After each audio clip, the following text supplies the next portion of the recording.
335वां दिन नए अहदनामा में से आज की तिलावत यूहन्ना का पहला आम खत, उसका दूसरा बाब, 12वीं आयत से लेकर 27वीं आयत तक। ऐ बच्चों, मैं तुम्हें इसलिए लिखता हूं कि उसके नाम से तुम्हारे गुनाह माफ हुए।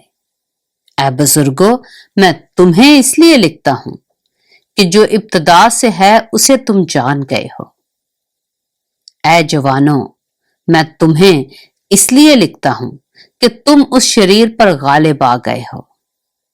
ऐ लड़कों, मैंने तुम्हें इसलिए लिखा है कि तुम बाप को जान गए हो।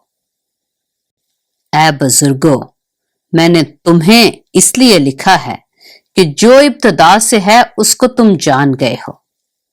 ऐ जवानों, मैंने तुम्हें इसलिए लिखा है कि तुम मजबूत हो और खुदा का कलाम तुम में कायम रहता है और तुम उस शरीर पर गालिब आ गए हो।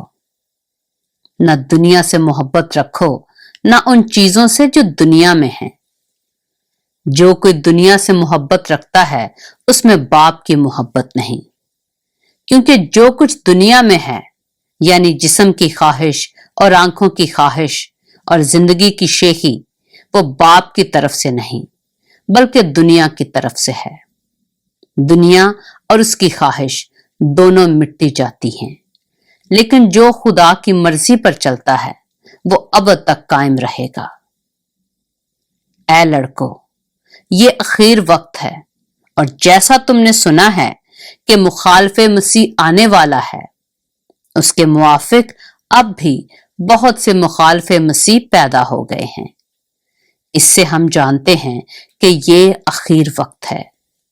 वो निकले तो हम ही में से, मगर हम में से थे नहीं, इसलिए कि अगर हम में से होते तो हमारे साथ रहते, लेकिन निकल इसलिए गए कि ये जाहिर हो कि वो सब हम में से नहीं हैं। और तुमको तो उस कद्दूस की तरफ से मसा किया गया है और तुम सब कुछ जानते हो। मैंने तुम्हें इसलिए नहीं लिखा कि तुम सच्चाई को नहीं जानते, बल्कि इसलिए कि तुम उसे जानते हो और इसलिए कि कोई झूठ सच्चाई की तरफ से नहीं है। कौन झूठा है सिवा उसके जो यस्सु के मसीह होने का इनकार करता है। मुखालफे मसीह वही है जो बाप और बेटे का इनकार करता है। जो कोई बेटे का इनकार करता है उसके पास बाप भी नहीं। जो बेटे का इकरार करता है उसके पास बाप भी है। जो तुमने शुरू से सुना है वही तुम में कायम रहे। जो तुमने शुरू से सुना है अगर वो तुम में कायम रहे तो तुम भी बेटे और बाप में कायम रहोगे। और जिसका उसने हमसे वादा किया वो हमेशा की जिंदगी है। मैंने ये बातें तुम्हें उनकी बाबत लिखी हैं जो तुम्हें फरेब देते हैं, और तुम्हारा वो मसा जो उसकी तरफ से किया गया तुम में कायम रहता है।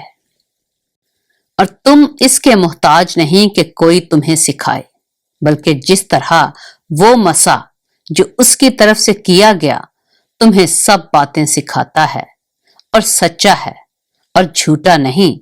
और जिस तरह उसने तुम्हें सिखाया उसी तरह तुम उसमें कायम रहते हो। पाक कलाम के पढ़े और सुने जाने पर खुदावंद की बरकत हो।